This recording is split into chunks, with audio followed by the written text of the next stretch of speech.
Hello friends. तो आज इस वीडियो में हम हिस्ट्री चैप्टर 2 जिसका नाम है southern states, the Chalukyas, the Pallavas and the Cholas के एक्सरसाइज एंड क्वेश्चन आंसर्स करेंगे। Choose the right answer. Who started the long lasting conflict between the Chalukyas and Pallavas. तो पुलकेशिन सेकंड ने जो लॉन्ग लास्टिंग कॉन्फ्लिक्ट थी चालुक्यास एंड पल्लव्स के बीच में इन्होंने करवाई थी। Second, Kailashnath temple of Kanchi किसने बनवाया था? पल्लव्स ने।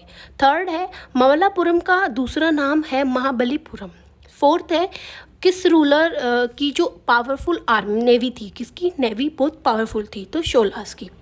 तो फिफ्थ है the Pallava ruler during the stay of Hiuen Tsang at Kanchi was. तो जब ह्यूइंग सेंग जो कांची में रुके थे उस टाइम पर पल्लव रूलर कौन थे जो रूल कर रहे थे? तो उनका नाम था Narasimha Varman first. Filling the blanks. Chola rulers were supporters, किसके सपोर्टर्स थे? वो शैव और वैष्णव सेक्स दोनों के ही थे। टोंडियर इज कॉल्ड, टोंडियर को पल्लव भी बोला जाता है संस्कृत में। Dash was authored by Ravikirti Jain के द्वारा क्या ऑथर की गई थी? Inscription of Pulakeshin second. Vijayaditya third जो थे मोस्ट पावरफुल रूलर थे वेंगी डायनेस्टी के। Matched correctly. पुलकेशिन सेकंड जो थे डिफीट करते हैं कदम्बस को साउथ में। पिस्तापुर जो थी कैपिटल थी ईस्टर्न चालुक्यास की। The Ratha temple of Mamallapuram Narasimha Varman. And Mattavilasa Prahasana is Mahendra ध Varman first. Gangaikonda Cholapuram Rajendra first. अब हम करते हैं ट्रू फॉल्स। तो जो रिंग था रूल था जो Chola emperor was called golden age of Tamil literature, true है। इन द फार साउथ में जो स्टोन आर्किटेक्चर था स्टार्टेड किया गया था शोला रूलर्स के द्वारा, ये फॉल्स है। Kottam is the unit of Pallava administration under which there was a group of villages, ये भी ट्रू है। Scholars of Dandi compose a poetic treatise name दश कुमार चरितम, ये ट्रू है। जो ग्रेट पोइट थे भरावी वो कोर्ट पोइट थे विक्रमादित्य के, ये फॉल्स है। अब हम करेंगे इसके आंसर्स इन ब्रीफ। सो कौन से रूलर ने वतापी फोर्ट को बिल्ड करवाया था? तो पुलकेशिन सेकंड ने कंस्ट्रक्ट करवाया था, बिल्ड करवाया था वतापी पोर्ट को।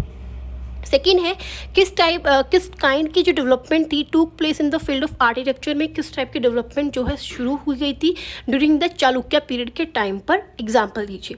तो one of the main features जो थी इस टाइम की चालुक्यास की वो फील्ड ऑफ आर्किटेक्चर में वो थी कि जो बड़े बड़े टेम्पल्स उन्होंने बनवाए थे माउंटेन्स को कट करवा कर, रॉक्स को कट करवा कर, और बहुत सारे वेरियस जो है हिंदू केव टेम्पल्स, मतलब कि जो गुफाओं से जो टेम्पल्स बनाए गए थे वो, और चैत्य हॉल्स को भी बिल्ड करवाया गया था इनके टाइम पर।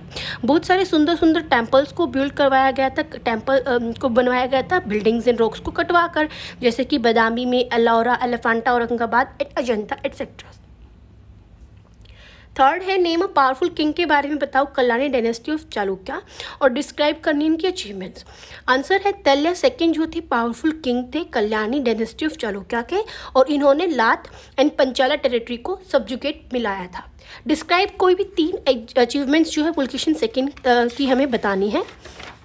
तो फर्स्ट तो है पुलकेशिन सेकंड ने कदम्बस को साउथ में हराया, मोरियंस ऑफ कोंकण को हराया, गुज्जर्स ऑफ नॉर्थ को हराया। सेकंड है इन्होंने डिफीट किया हर्षवर्धन को हराया इन्होंने, हर्षवर्धन जो कि बहुत ही बड़े योद्धा थे, एम्परर थे नॉर्थर्न इंडिया के। तो हर्षवर्धन को भी पुलकेशिन सेकंड ने हराया, और इन्होंने कलिंगास को ईस्ट में हराया। फिफ्थ क्वेश्चन है विच वर द फीचर्स थी temple built in the Pallavas period में, जो टेम्पल बनवाया गया था उसकी क्या फीचर्स थी? उन्होंने इस्टेब्लिश किए थे हिंदू जो गॉड्स एंड गॉडेस थे, जैसे कि विष्णु जी, शिव जी, ब्रह्मा जी, लक्ष्मी जी, इनकी जो मूर्तियाँ हैं वो टेम्पल्स में बनवाई गई थी। फर्स्ट क्वेश्चन है ब्रीफली डिस्क्राइब करना है economic, religious and literary conditions of Shola period. So economic conditions थी, जो पीपल्स थे वहाँ के बहुत खुश थे, प्रोस्पेरस थे शोला रूल के अंडर, और जो शोला रूलर्स थे उन्होंने एक बहुत ही बड़ी अरेंजमेंट्स की गई थी इरिगेशन के लिए। तो वहाँ के जो लोग थे उनके लिए जो एग्रीकल्चर थी वो एकमात्र जो है इनकम थी जिससे उनसे पैसा कमाते थे। तो एग्रीकल्चर वहाँ पे थी, तो पीपल एग्रीकल्चर पे ही जो बेस्ड थे, तो इरिगेशन अरेंजमेंट्स तो बहुत अच्छी थी उस टाइम पर। ट्रेड एंड इंडस्ट्री जो है प्रोग्रेस करती है इनके टाइम पर। जो हाईवेज थे उनको भी मेंटेन किया गया है। एक स्ट्रॉन्ग नेवी भी बनाई गई थी ताकि जो फॉरेन ट्रेड है उसको अच्छी तरीके से आपस में जो है कंट्रीज़ के साथ किया जा सके सी रूट की हेल्प से। उस टाइम पे जो ट्रेड थी फॉरेन कंट्रीज़ के साथ एग्जिस्ट करता था एंड चोला एम्पायर जो था वो फ्यूडल इकोनॉमी पर बेस्ड करता था। सेकेंड है रिलीजन, जो चोला रूलर्स थे वो फॉलोवर्स थे शिव जी के और वैष्णव जी के, और जो Shiva and the Vaishnava sects थे वो साउथ इंडिया में फैले हुए थे चोलास के टाइम पर। तो प्लेस ऑफ टेम्पल्स जो है बिकेम इस टाइम पर टेम्पल्स की जो प्लेस थी वो बहुत ही प्रचलित थी। टेम्पल्स, बहुत सारे टेम्पल्स बनवाए जाते हैं। टेम्पल्स जो थे ना रिलीजन के व्यू से देखे, एजुकेशन के व्यू से देखे, आर्ट के व्यू से देखे या पब्लिक वेलफेयर, पब्लिक लोगों के कल्याण के व्यू से देखे, तो ये टेम्पल्स बहुत इंपॉर्टेंट थे और इसी वजह से चोला रूलर्स जो थे इन्होंने बहुत सारे टेम्पल्स को बनवाया था। लिटरेचर देखो, जो रूल है चोला एम्परर्स का वो golden age of Tamil literature बोला गया है। In the field of literature के फील्ड में बहुत सारे पोइटिक टेक्स्ट को कंपोज किया गया है। जैन स्कॉलर्स जैसे कि तिरुट्कावा कक्का देवर ने लिखा है जीवा का चिंतामणि एंड तोलामोली ने लिखा है सुलामणि एंड कंबल ने लिखा है रामावतरम। डिस्क्राइब करने हैं सेकंड क्वेश्चन पल्लव्स ऑफ काची के बारे में और चाणक्य ऑफ बादामी के बारे में। सो पहले हम चालुक्य ऑफ बादामी के बारे में पढ़ेंगे। तो जो चालुक्य ऑफ बादामी थे उन्होंने फाउंड किया था एक एम्पायर, एक साम्राज्य है दक्षिणा पठा में किया था। कब से 6th सेंचुरी और 8th सेंचुरी के मिड से। इन्होंने इनका नाम लिखा था डायनेस्टी। इनका जो चालुक्य नाम रखा गया है ना डायनेस्टी का, वो कैसे रखा गया है, एक पुराने पर्सन थे जिसका नाम चलका था, चालिक और चलुक कुछ भी कह लो, इनका ये नाम था, इसके नाम पर ही चालुक्य नाम इनकी डायनेस्टी का रखा गया। सो फर्स्ट रूलर जो थे इस डायनेस्टी के वो जयसिंह थे। जयसिंह के बाद इनका बेटा जो है रानार्ग आते हैं।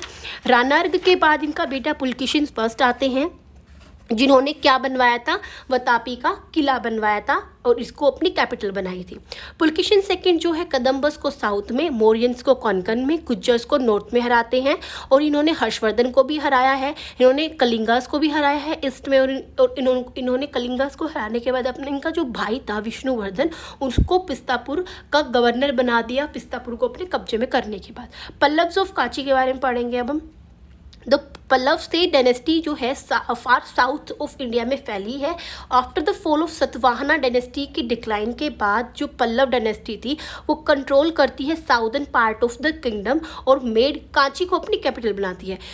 कैलाशनाथ टेम्पल जो है कांची में वो बनवाया जाता है, बहुत सारे टेम्पल्स को बिल्ड किया जाता है महाबलीपुरम के बैंक्स पर और अपनी कैपिटल को बचाने के लिए पल्लव्स ने अपनी कैपिटल्स को एक्सटर्नल अटैक से बचाने के लिए बहुत सारी फाइट्स भी किया। थर्ड क्वेश्चन है कंपेयर करने हैं एफर्ट्स मेड बाय चालुक्यस के द्वारा जो एफर्ट्स किए गए उनको कंपेयर करना है और पल्लव्स रूलर्स के द्वारा जो एफर्ट्स किए गए वो बताने हैं डेवलपमेंट ऑफ एजुकेशन लिटरेचर में। मतलब एजुकेशन और लिटरेचर्स में जो पल्लव्स ने और चालुक्यस ने जो डेवलपमेंट किया उसको कंपेयर करना है। पहले हम चालुक्यस के डेवलपमेंट्स के बारे में पढ़ेंगे। तो चालुक्य रूलर्स जो थे उन्होंने एजुकेशन लिटरेचर में बहुत हेल्प की थी, सपोर्ट किया था और उन्होंने स्कूल्स एंड कॉलेजेस को बनवाया था डिफरेंट प्लेसेस पर। और लिटरेचर्स मतलब जो लिटरेचर्स लिखते हैं ना, जो लोग लिटरेचर को लिखते हैं वो और जो ऑथर्स होते हैं उनको अपने कोर्ट में जगह दी थी। चालुक्यास ने क्या किया है, संस्कृत लैंग्वेज को बहुत ज़्यादा इंपॉर्टेंस दी है।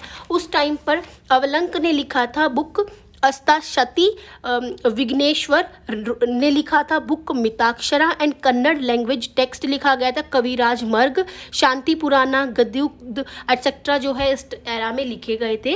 विक्रमन देवचरिता बाय विहन and Vikramitra by Somadeva Suri are the main text है इस पीरियड की। अब हम पल्लव्स के एफर्ट्स के बारे में पढ़ेंगे, उन्होंने क्या कुछ प्रयास किए थे डेवलपमेंट ऑफ एजुकेशन लिटरेचर में।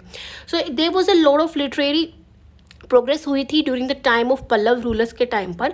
जो यूनिवर्सिटी थी कांची की उन्होंने भी बहुत प्रोग्रेस करवाई थी। पल्लव रूलर्स जो थे उन्होंने बहुत सारे स्कॉलर्स को शेल्टर दिया था। ऐसे ही सेम पल्लव्स ने और ऐसे ही चालुक्यास ने भी बहुत स्कॉलर्स को शेल्टर दिया था।